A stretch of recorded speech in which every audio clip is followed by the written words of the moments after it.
Ambassador HFY stepped into the briefing room with 6 legs moving in perfect rhythm. The crystalline being's body caught the light from 3 suns and scattered it in beautiful patterns across the walls. Today marked their first official day as the newest member of the Galactic Council, representing the crystalline hegemony among the stars. The briefing officer waiting inside was an ethereal named Korthun. These beings looked like living smoke, with eyes that glowed like distant stars. Korthun had been giving these welcome briefings for over 2,000 years. Nothing should surprise them anymore.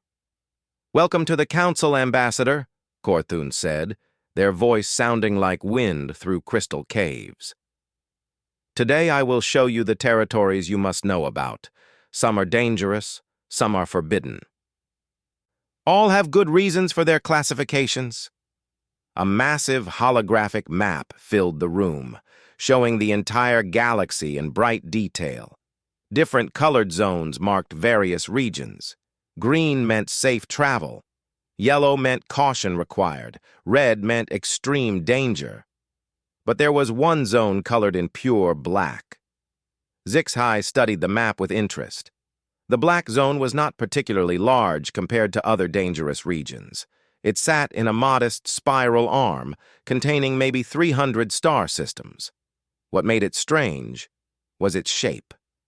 Most dangerous zones were irregular, spreading around natural hazards or ancient battlefields.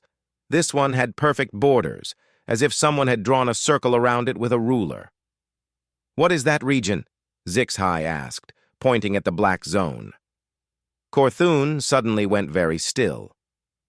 The ethereal's glowing eyes dimmed, and their smoke-like body pulled back as if something had struck them. For several long moments, they said nothing. "That is human space," Korthun finally whispered. "Absolute prohibition. No exceptions. No emergency authorizations. No special permits. Nothing enters. Nothing leaves." The briefing officer's reaction puzzled HFY greatly. Korthun was known throughout the galaxy for their calm, professional manner. They had briefed ambassadors about reality-warping zones, dimensions where mathematics stopped working, and star systems that existed in 7 different times at once. None of those had caused this kind of reaction. "I do not understand," HFY said. "What makes humans so dangerous? Are they a warrior race? Do they possess superweapons?" Korthun's form seemed to shake. "I cannot discuss the details. The files are sealed by unanimous vote of every known species in the galaxy. Even races that have been at war for millions of years agreed on this. Even the AI collective refuses to process information about humans." This made no sense to HFY. The AI collective consisted of millions of artificial minds that handled data processing for most galactic civilizations. These machines could analyze anything without emotion or fear. What could possibly make them refuse to work? "Surely there must be some basic information," HFY pressed. "When were they quarantined? What did they do?" Korthun moved toward the door. "The quarantine was established 12,000 years ago. The details are classified far above my security level. Above anyone's security level, actually. If you wish to know more, you will have to seek permission from the High Council."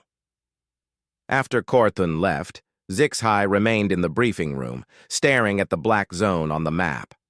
Something about this felt wrong. They had studied galactic history extensively before accepting their appointment. Every major threat, every dangerous species, every forbidden technology had records, warnings, historical accounts. But humans seemed to exist in a complete information void. Over the following days, HFY tried to research the topic. The results were disturbing. Every species they contacted had the same reaction as Korthun: fear, refusal to discuss, immediate changes of subject. The hive minds, who shared all knowledge freely, claimed they had no information. The time walkers, who could observe any moment in history, refused to look at the period around the human quarantine. Most disturbing of all were the navigation systems. HFY tried to plot a course to the edge of human space, just to understand the defensive measures. Every computer they tried simply would not calculate the route. The machines did not give error messages or warnings. They would accept the destination coordinates, process for a moment, then display completely different routes to random locations. It was as if the entire galaxy's technology had been programmed to forget that human space existed. The breakthrough came when HFY gained access to the predecessor archives. These ancient storage systems dated back millions of years, created by a species that vanished long before most current civilizations evolved. The archives contained fragments of data that modern security classifications could not touch. Most of the files about humans were corrupted or incomplete, but HFY managed to find a few scattered references. There were mentions of the Terran incident, the day creation wept, and something called the Unmaking Protocol. The descriptions made no sense, full of impossible language about reality revision and causality weapons and existence violations. One fragment stood out from the rest. It appeared to be part of an emergency transmission from a research station. Day 347 of observation. The humans have done something unprecedented. They have not just broken the rules of warfare, they have not just broken the laws of physics, they have broken the fundamental rules of existence itself. The monitoring stations report that local space-time is becoming unstable. Matter is behaving in ways that contradict its own nature. Energy is following paths that should not exist. We have sent warnings to the Galactic Council, but our messages arrive before we send them. The humans appear to be unconsciously editing causality to ensure their survival. What started as a minor border conflict has become a threat to the basic structure of reality. High Command has authorized the use of the extinction protocols, but we fear it may be too late. The humans are not just adapting to our weapons. They are making our weapons forget how to function. They are convincing the universe that our attacks never happened. And when creation itself tried to intervene, the message ended there. The timestamp showed it was recorded 12,000 years ago, right at the time the quarantine was established. HFY left the archives with more questions than answers. They had learned that humans had somehow fought a war against reality itself, and apparently won. But what did that mean? How does a species fight existence? And what had happened when creation itself tried to stop them? The galaxy's fear was beginning to make sense. If humans could change the basic rules of reality, then perhaps the quarantine was not about keeping humans contained. Perhaps it was about keeping everyone else safe from exposure to something that could remake the universe itself. As HFY returned to their quarters, they noticed something odd. The route they took was more direct than usual, as if the station's corridors had been rearranged to be more convenient. But that was impossible. The station was ancient and unchanging, unless being near human space was already starting to affect things. That night, HFY dreamed of black zones expanding across star maps and woke with the strange certainty that somewhere in human space, something was watching them back. HFY could not let the mystery rest. The fragments from the predecessor archives had raised more questions than they answered. If the official records were sealed, then they would have to seek unofficial sources. Very unofficial sources. The Watchers were older than most civilizations could imagine. They existed at the edge of all things, where the galaxy met the void beyond. These beings claimed to remember when the first stars formed and the first worlds cooled. If anyone knew the truth about humans, it would be them. Getting to the edge required special permission from 3 different galactic authorities, plus a ship equipped with reality anchors to prevent drift into null space.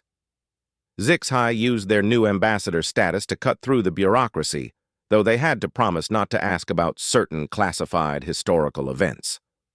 They agreed, knowing they would break that promise immediately. The journey took 2 weeks, even with the fastest diplomatic transport. As they traveled further from the galaxy's core, space itself began to feel different. Stars became fewer and more distant. The familiar background hum of interstellar communications faded to silence. Even time seemed to move strangely. Sometimes fast, sometimes slow. The Watcher station appeared suddenly, despite being the size of a small moon. One moment there was empty space, the next moment a massive crystalline structure hung before them. The station existed in multiple dimensions at once, its true size impossible to determine. Looking at it too long made Zixai's vision hurt. Inside the station, reality felt optional. Corridors connected to rooms that should have been in different sections. Gravity pointed in whatever direction was most convenient. The air tasted like starlight and ancient memories. The eldest Watcher met them in a chamber that had no walls or ceiling, yet somehow contained itself. The being appeared as a shifting pattern of light and thought, older than entire star clusters. When it spoke, its voice came from everywhere and nowhere. "Young crystal child," the Watcher said, "you seek knowledge of the humans. This is dangerous. 3 species have gone extinct simply from learning too much about their nature. Others have descended into madness when they understood what humans truly are." "I must know," Zixai replied. "The galaxy lives in fear of something it refuses to name. How can we be safe if we do not understand the threat?" The Watcher's form pulsed with colors that had no names.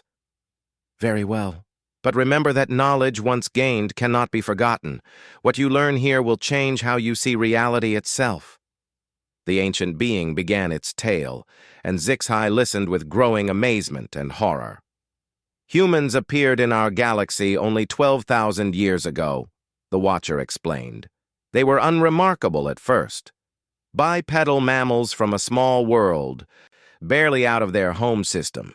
We have seen thousands of such species. Most barely survive their first contact with galactic civilization. But humans were different. They possessed something we had never encountered before. We called it being reality adjacent.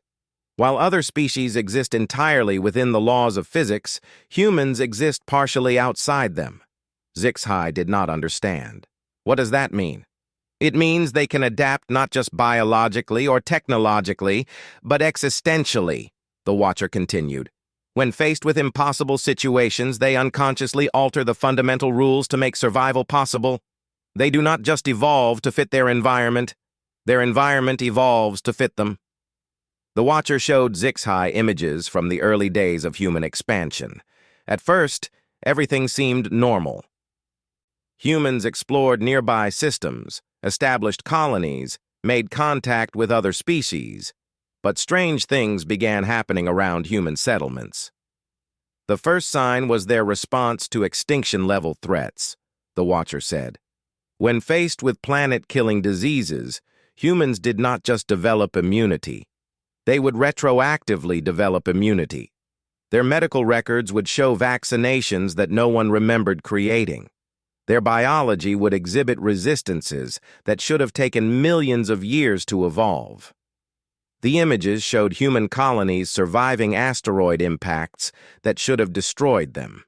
Their shelters would turn out to have been built with materials that perfectly deflected the specific type of debris, even though those materials had been chosen for completely different reasons years earlier. "It grew worse," the Watcher continued. "Humans did not just bend probability in their favor. They began affecting other species near them. A plague that had killed millions of aliens for centuries would suddenly become non-lethal when it reached human space. Worlds that had been barren for eons would spontaneously develop ecosystems perfectly suited for the species trying to colonize them." Zixai felt a chill run through their crystalline structure.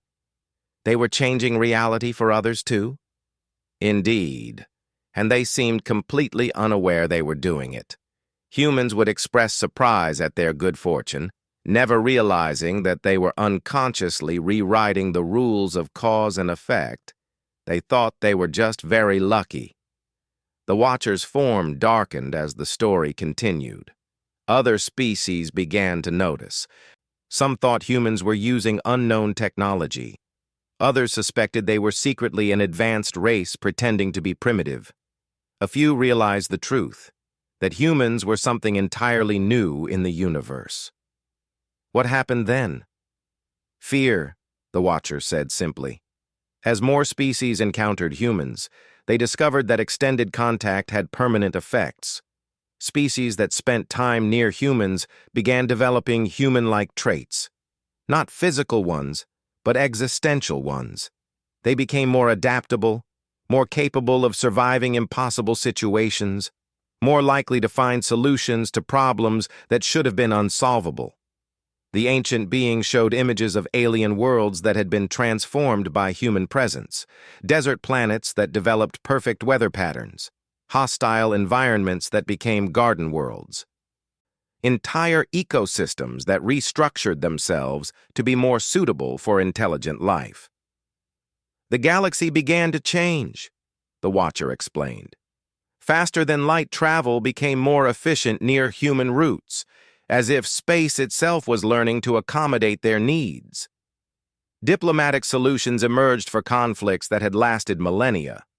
Technologies that had been theoretical for millions of years suddenly became practical when humans were involved in research projects. At first, many species welcomed these changes.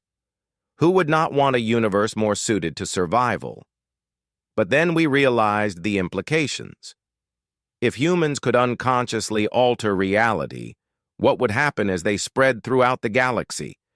Would we still be ourselves, or would we become something else entirely? The Watcher's voice grew heavy with ancient worry. And then came the test. A threat appeared that would force humans to use their abilities consciously, deliberately, at full power. A threat so great that it would reveal the true extent of what they could do. The Devourer swarm arrived from beyond our reality. They consumed not just matter and energy, but the concepts that allowed matter and energy to exist. Wherever they passed, regions of space became conceptually null, places where the very idea of existence simply was not. Zixai's crystalline body resonated with fear. What did the humans do? The Watcher's form flickered as if the memory itself was unstable. They declared war on the concept of non-existence itself. What followed broke every rule that governs reality. And when the universe tried to stop them, the ancient being fell silent, its light dimming. What happened when the universe tried to stop them? Zixai pressed. Creation itself woke up, the Watcher whispered. And it was terrified. The Watcher's form shimmered as it continued the tale, its ancient consciousness struggling with memories that seemed to shift and change, even as it spoke them. Zixai noticed this instability and realized with growing horror that they were witnessing the effects of events so fundamentally wrong that even remembering them was dangerous. The Devourer swarm came from the spaces between realities, the Watcher said, its voice carrying the weight of eons. They were not simply destroyers or conquerors. They were unmakers. Wherever they touched our universe, that place would cease to have ever existed at all. The ancient being projected images that hurt to look at directly. The Devourers appeared as impossible geometries that consumed light, matter, and meaning itself. Behind them, they left regions of pure nothing, not empty space, but the complete absence of the concept of space. No weapon could touch them, because weapons require the existence of physics to function. No shield could stop them, because shields need matter to be made from. Every strategy failed because strategies require logic, and logic requires a universe where cause and effect exist. Zixai watched in fascination and terror as the images showed entire star systems simply vanishing. Not exploding, not being consumed, but becoming retroactively non-existent. The maps of the galaxy developed blank spots where systems had been, and even the records of those systems disappeared. The galaxy's greatest minds worked together to find a solution. the Watcher continued. Ancient AIs that had calculated for millions of years. Hive minds with quadrillions of individual thoughts. Time-walking species that could see all possible futures. None found an answer. The devourer swarm consumed the outer rim first. 100 billion souls simply ceased to be, along with any memory that they had ever existed. The wave of unmaking moved steadily toward the galactic core, erasing civilization after civilization. The images showed the panic that spread ahead of the devourers. Species that had never cooperated worked desperately together. Ancient enemies shared their most secret technologies. The galaxy united as it never had before, and it made no difference at all. And then the humans acted, the Watcher said, its form brightening with remembered awe and terror. Their response was typically human. They refused to accept that the situation was impossible. Instead, they declared war on impossibility itself. The images changed, showing human fleets moving toward the advancing devourer swarm. But these were not normal ships.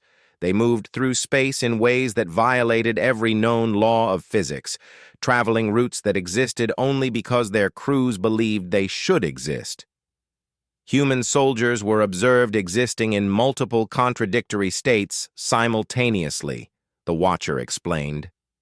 They were alive and dead, present and absent, successful and defeated, all at the same time. Their battles occurred in multiple dimensions of possibility, fighting for the right to determine which reality would become real. Zixhai watched in amazement as human ships deployed weapons that should not have been possible, cannons that fired concepts instead of energy, missiles that convinced their targets they had never existed, defense systems that protected by editing the attack out of history. They fought the devourers with paradoxes, the Watcher continued. Soldiers who killed their enemies yesterday, ensuring the enemy had never existed to pose a threat. Ships that moved by convincing the universe that their destination had always been their starting point. Commanders who won battles by retroactively ensuring they had always had the right strategy. The battle scenes were impossible to follow with normal thinking. Human forces would lose engagements, then the losses would unhappen as reality revised itself. Devourer advances would succeed, then the success would become conceptually invalid as humans redefined what success meant. But the devourers adapted too, the Watcher said grimly. They began consuming the concepts that humans used for their reality manipulation. They ate the idea of adaptation itself, the notion of survival, the possibility of hope. The war escalated beyond anything the galaxy had ever witnessed. Humans responded by weaponizing increasingly fundamental aspects of existence. They deployed time loops that trapped devourers in eternal moments. They created logic bombs that made the enemy's existence mathematically impossible. They turned causality itself into a siege engine. The breaking point came when the humans activated something they called the Unmaking Protocol, the Watcher said, its form now flickering unstably. They began systematically dismantling the rules that separated existence from void. Zixhai could barely comprehend the images the Watcher showed them. Human forces were literally unmaking the foundational laws of physics in order to create new ones more suited to their survival. Space and time became optional. Mathematics was rewritten to favor conscious beings. The basic constants that held reality together were treated as suggestions rather than rules. They were not just fighting the devourers, the Watcher explained. They were fighting the universe's insistence that certain things were impossible. And they were winning. The images showed regions of space where human forces had completely rewritten local reality. In these areas, planets could exist without stars because their inhabitants wished for warmth. Faster-than-light travel worked by simply deciding that distance was irrelevant. Death became a temporary inconvenience that could be negotiated with. But such changes could not be contained, the Watcher continued. Reality began unraveling at the fundamental level. The wave of chaos spread outward from human-controlled space. Other species found their homeworlds changing without their permission. The laws of physics became unreliable even far from the battle zones. HFY watched as the galaxy itself began to buckle under the weight of human reality manipulation. Stars aged backwards. Gravity forgot how to work properly. The speed of light became variable depending on local conditions. Entire sectors of space developed their own unique versions of physics. And then, the Watcher said, its voice dropping to a whisper, creation itself woke up. The images showed something that should not have been possible to record: the universe's underlying consciousness, the vast intelligence that existed in every quantum fluctuation and cosmic constant, manifested as a presence that filled all of space and time simultaneously. For the first time in the universe's existence, the fundamental force that governed reality gained individual awareness, the Watcher explained. It awoke because it was afraid. The confrontation between humanity and creation itself lasted moments and eternities. Human representatives stood before an intelligence that was the universe, arguing their case with typical human stubbornness. Creation demanded that humans stop their reality manipulation and accept extinction rather than risk universal dissolution, the Watcher continued. It explained that their activities were threatening the basic framework that allowed existence to exist. And the humans, the Watcher said, its ancient voice filled with awe, said no. The images showed human negotiators presenting creation with their own ultimatum.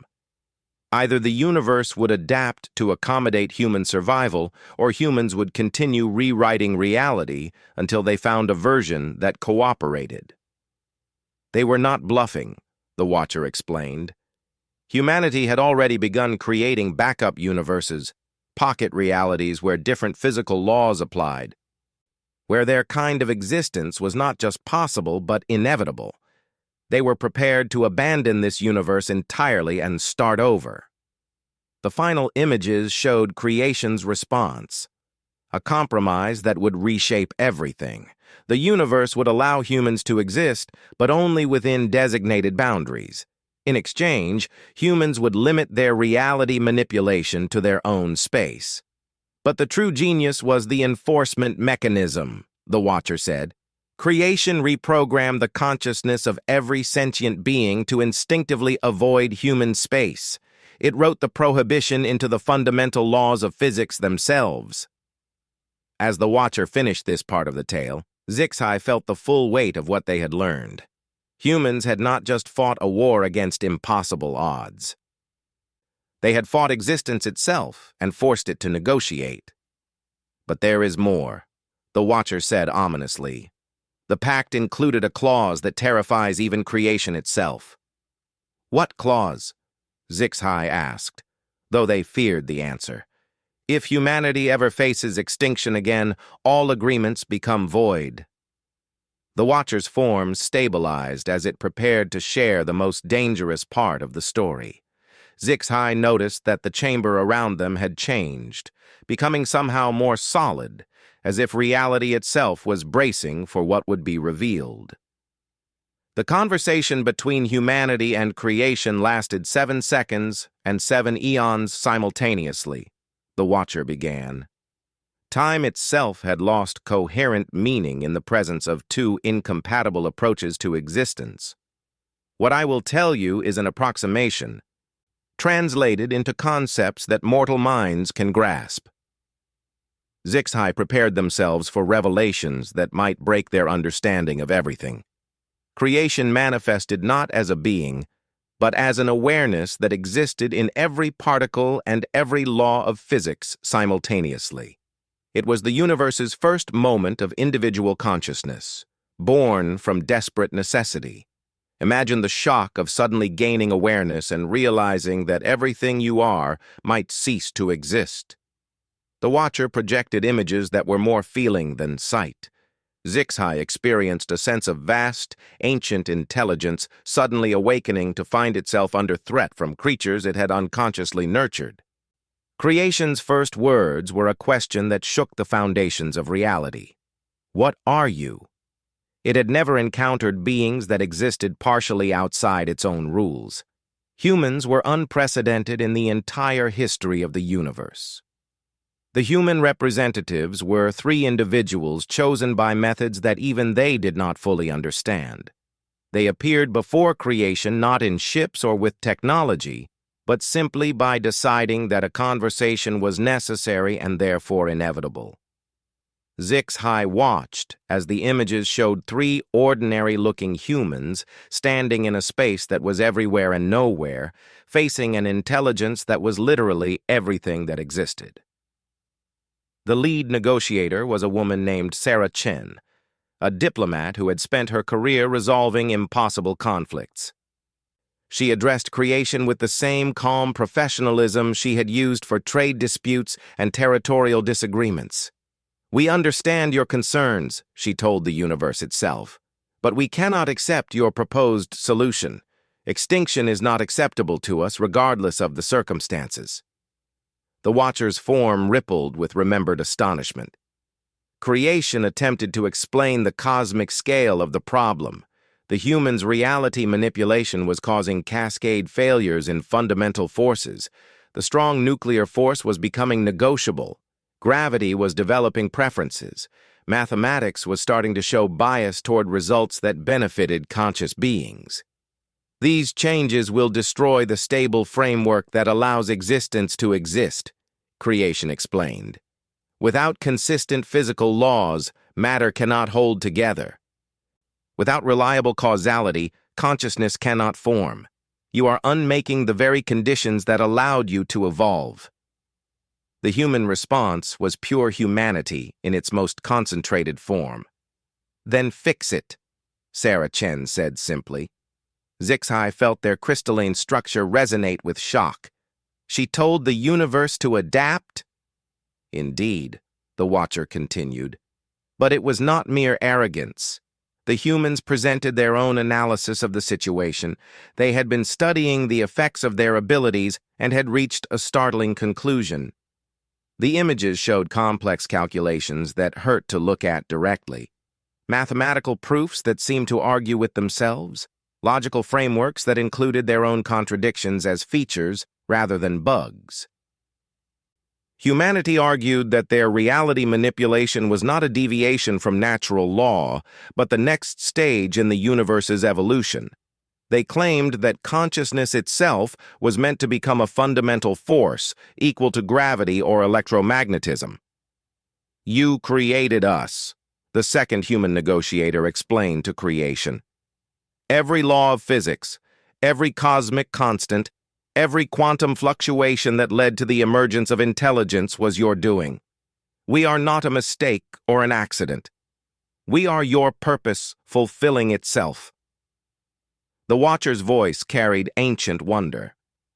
They argued that the universe had unconsciously been working toward this moment since the first moment of the Big Bang, that every star that formed, every planet that cooled, every spark of life that emerged was part of a cosmic process leading to consciousness that could actively participate in the creation of reality.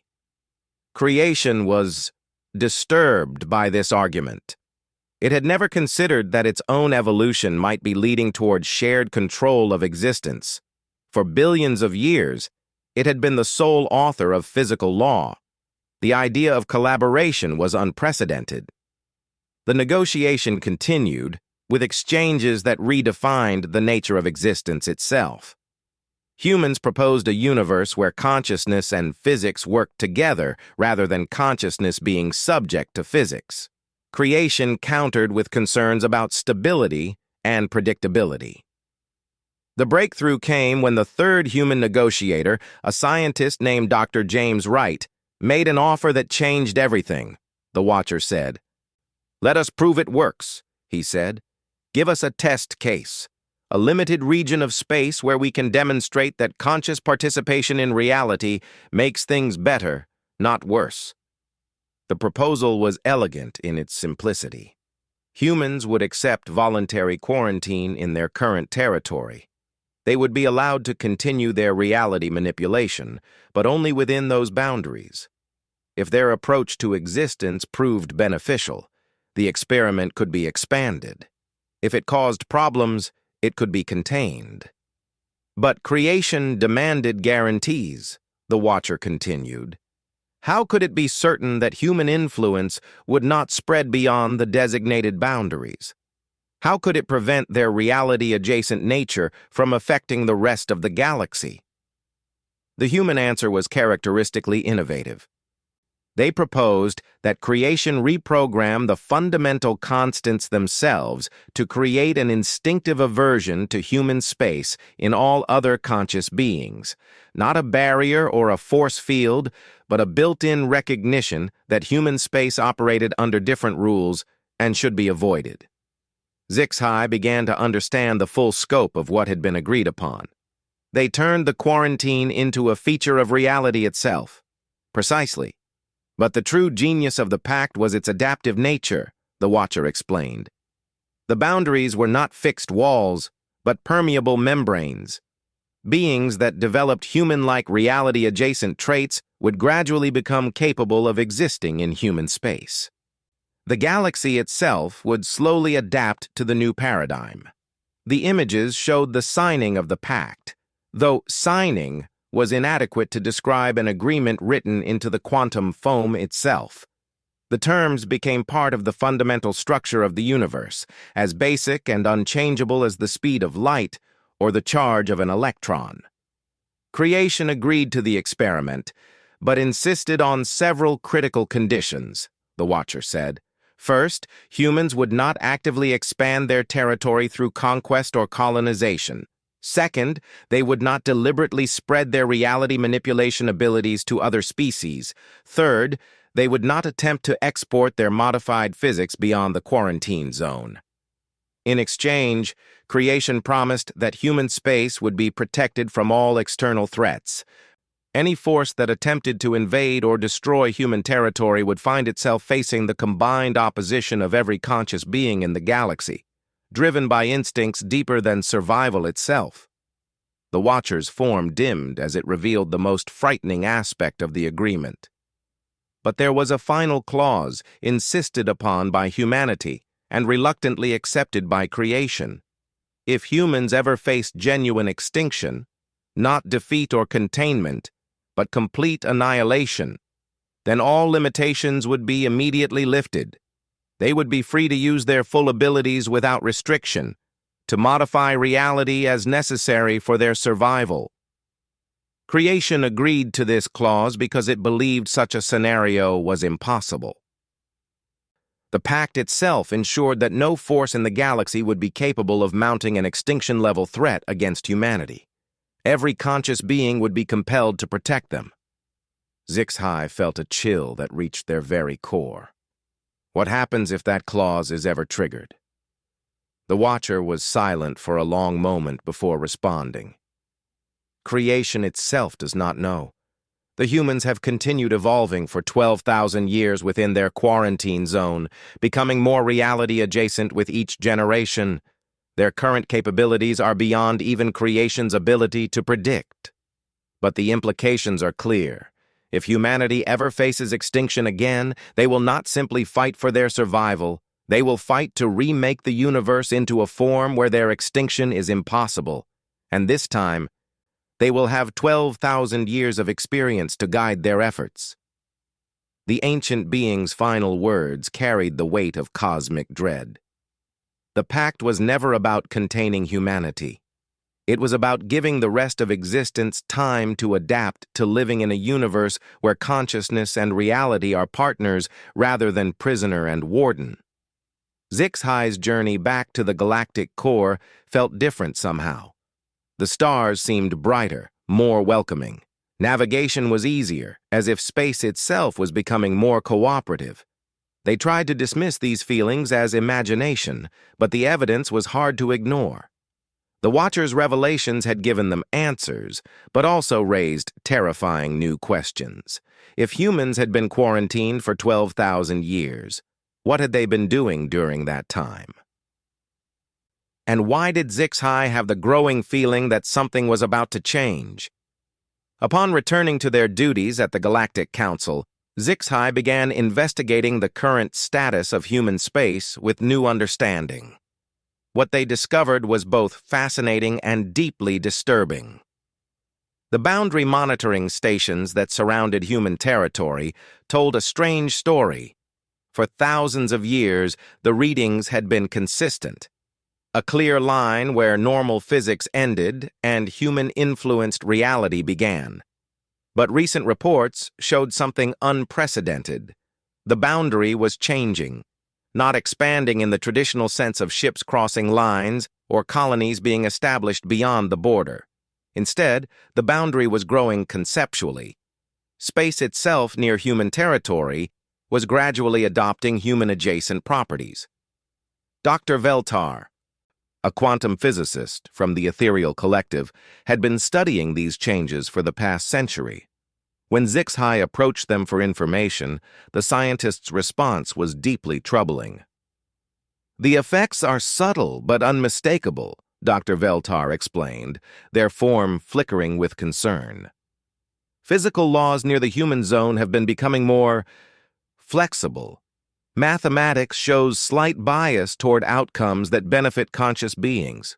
Probability curves are skewing in favor of survival and success." "But that should be impossible under the terms of the Pact," HFY said. "That is what makes this so frightening," the scientist replied. "The Pact specifically prohibited humans from deliberately spreading their influence. But these changes appear to be happening naturally, unconsciously. Reality itself is learning human-style behavior simply from proximity." Dr. Veltar showed HFY detailed sensor readings from the monitoring stations. The data revealed a slow but steady drift in fundamental constants. The gravitational constant was becoming more stable in ways that favored planetary formation. The strong nuclear force was showing preference for elements useful to organic life. Even the speed of light had become slightly more accommodating to faster-than-light travel. "The changes are spreading outward at roughly 1 light-year per century," the scientist continued. "At this rate, the entire galaxy will be affected within 10 million years, but the process appears to be accelerating." HFY felt their crystalline structure resonate with fear. "Has anyone reported this to the High Council?"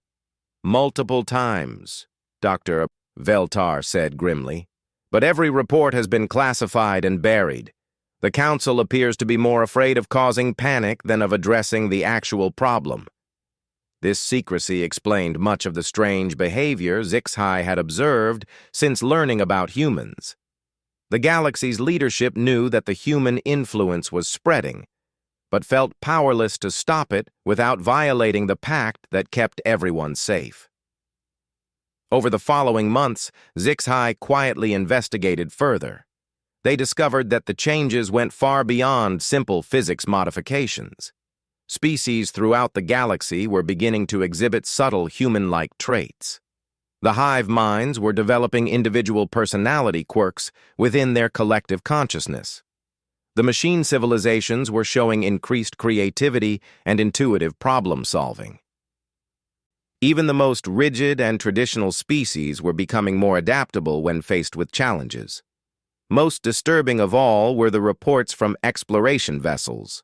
Ships venturing near human space were returning with crews who had unconsciously developed enhanced survival instincts. Not just better training or equipment, but actual biological and psychological changes that made them more resilient, more capable of finding solutions to impossible problems. "We are becoming more human," HFY realized during one of their research sessions. The thought was simultaneously thrilling and terrifying. The breakthrough in their understanding came when they accessed the deepest archives of the predecessor civilization. Hidden in files that predated the current galactic order, they found evidence that this process had been anticipated from the beginning. The most ancient records contained calculations performed by the predecessors themselves, mathematical models that predicted the gradual spread of human-type consciousness throughout the galaxy. These beings had foreseen that consciousness itself would eventually become a fundamental force, equal to the strong and weak nuclear forces, electromagnetism, and gravity. According to these models, humanity was not an aberration but a preview of what all consciousness was destined to become. Their reality-adjacent nature represented the next stage in the evolution of intelligence itself. The revelation changed everything. The pact had never been about containing humans or preventing them from spreading their influence. It had been about giving the galaxy time to adapt gradually rather than being shocked into transformation by rapid change.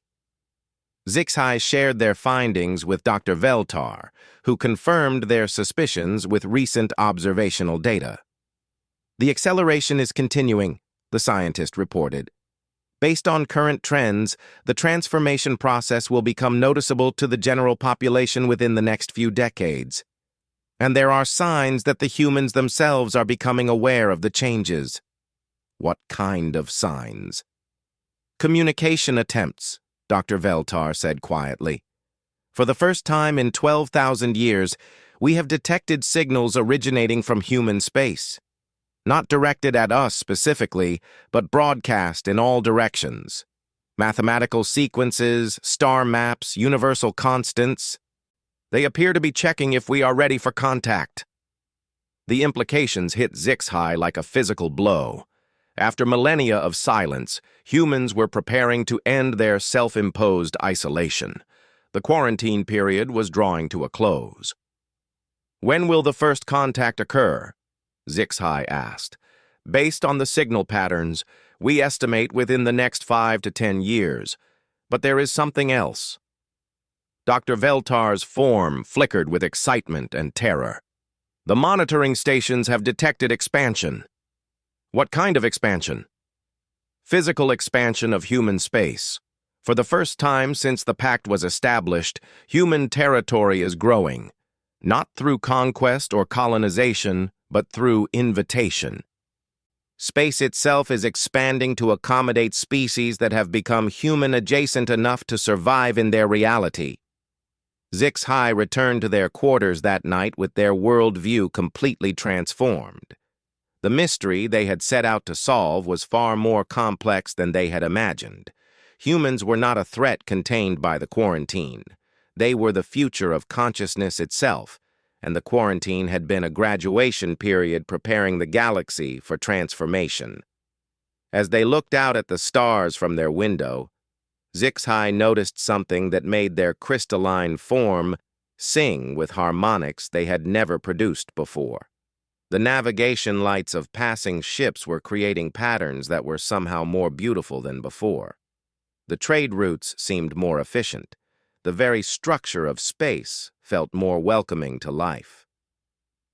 They were changing, too.